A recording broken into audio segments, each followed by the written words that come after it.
Jujur gue gak pernah sekecewa ini sama pihak jasa kirim. Sampai kejadian naas ini kejadian di gue. Kalau kita mesen paket terus telat, wajar gak? Wajar. Kurir pun juga manusia, ya kan? Yang gak wajar itu ketika lo udah mesen paket dan ternyata barang lo tuh masih gak jelas, belum ada status update selama 2 minggu. Itu baru gak wajar. Seperti kejadian yang belum lama menimpa gue. Singkat cerita, gue ini ada mesen barang di Oren, elektronik kisaran 3 jutaan. Dan buat lo yang nanya kenapa kok mesen barang elektronik di Oren, di aplikasi online, kok sepercaya itu nama aplikasi online? Kan bisa aja penipuan kak, kan bisa aja gini, bisa aja gitu. Jadi gini ya, gue dari dulu itu adalah pengguna setia Oren, dan gue gak pernah yang namanya mengalami kejadian seperti ini. Bahkan terakhir kali gue pesen laptop itu kisaran 6 jutaan di Oren, dan laptop gue sampai ke rumah gue. Cuman mungkin lagi datang naasnya aja kali ya, pas gue pesen barang ini, elektronik yang sekarang ini, gue pesen kisaran 3 jutaan, dan itu tujuannya di Kalimantan, di tempat gue kerja saat ini. Paket gue belum juga sampai, dan itu udah lewat dari estimasi. Gue pesen paket di tanggal 6 Juni, sampai di tanggal 20-an itu statusnya masih di gudang terakhir. Dan lo tahu lebih gilanya, gue sampai datengin itu gudang dia yang di hub terakhir kalau nggak salah. Gue datengin saat dicek sama abang-abang gudangnya, dibilang lah katanya paket gue tuh nggak di situ. Padahal kalau dari gue yang gue lihat di aplikasi itu katanya di hub terakhir. Sedangkan abangnya bilang itu masih ada yang di gudang yang sebelumnya gitu. Gue nggak tahu namanya apa, gue agak lupa. Pokoknya di gudang yang sebelumnya, yang jelas itu bukan di hub terakhir. Tapi di aplikasi lo tahu tulisannya sudah di hub terakhir.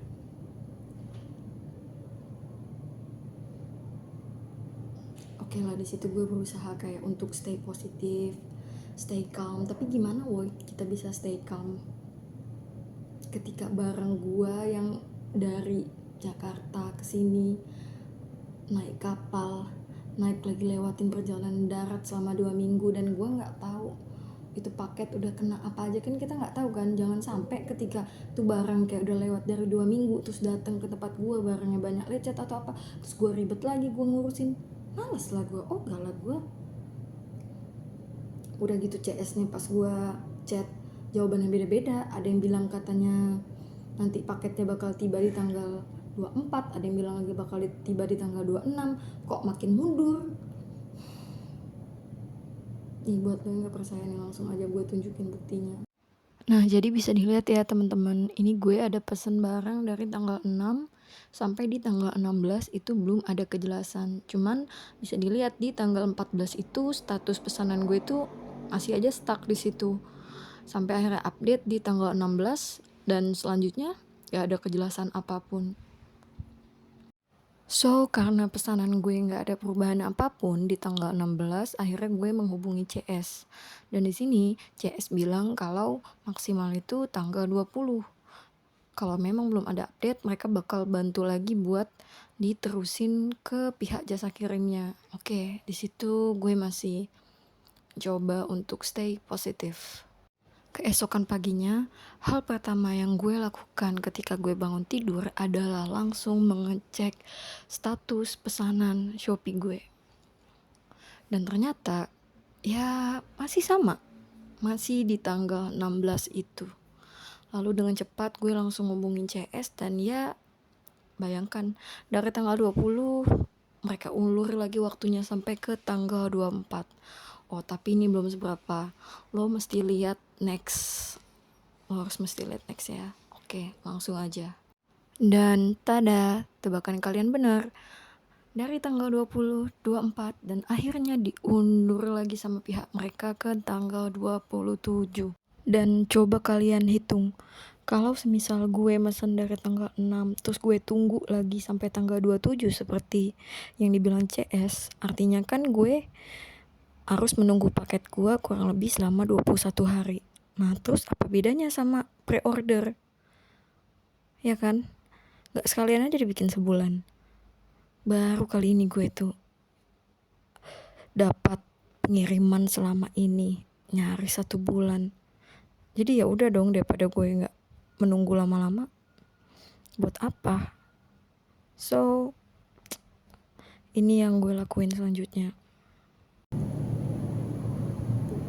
Sampai akhirnya gue udah diskusi sama orang sekitar gue dan teman-teman gue menyarankan kalau lebih baik dananya itu langsung dikembalikan aja. Lo ngajuin pengembalian dana ke pihak Oren. Dan thanks God-nya dana gue kembali. Tapi barang yang gue idam-idamkan itu, barang yang gue nanti-nantikan itu justru akhirnya gak gue dapatkan. Itu gue agak nyesek sih di situ. Oh ya, dan di sini gue pakai jasa kirim yang Oren yang hemat. Gue pernah mengalami keterlambatan seperti ini, tapi tidak sampai selama ini, cuma 11 hari. Dan gue sangat mewajarkan karena ini tuh jauh di Kalimantan. Jadi tentu bakal beda sama pengiriman di Jabodetabek. Yang gak wajar itu ketika pesanan kita tuh udah 2 minggu. Kok gue tunggu lagi sampai dia datang, jatuhnya PO. Terus gue juga gak tahu kondisi barang gue gimana. Ya ini masukan aja sih buat Oren. Jadi next, semoga kedepannya tuh buat layanan jasa kirimnya tolong ditingkatkan. Iya tahu lu ngasih gratis ongkir, tahu, sadar, gue sadar, cuman tolonglah, segratis-gratisnya itu kan juga cuma pas promo. Ada kalanya lu nggak promo, terus mentang-mentang lu promo, pengiriman lo bisa dibuat kayak gitu, pelayanan lo. Kecewa banget. Apalagi gue udah nge-push customernya buat nge-update status status pengiriman barang gue ke pihak jasa kirim. Tapi juga mana, gue tunggu 2 hari nggak ada perubahan status. Ya ini masukan aja sih, mau diterima atau enggak ya itu urusan lu. Yang jelas di sini gue sudah selesai melaksanakan tugas gue, yaitu sebagai netizen yang baik untuk mereview dari yang sudah terjadi kepada gue. Tapi bukan berarti gue bakal jerah ya atau gimana ke Oren, tapi lebih ke jasa kirimnya aja. Mungkin ini jadi pengalaman buat gue. Next bakal pilih jasa kirim juga yang ya jangan pilih yang hemat-hematnya nyampe kayak segitunya, nggak jelas, pakai terombang ambing. Mending kita ibaratnya nambah bayar 10.000. Ya ini buat ciwi-ciwi juga nih, masukan aja. Jangan sampai yang gue alamin juga kejadian ke kalian. Jadi sebelum lu check out, lu lihat dulu itu jasa pengiriman mana, terus dia pakai hemat atau enggak. Kalau misalnya dari Oren, lebih baik lu pick yang regulernya aja, sekedar saran.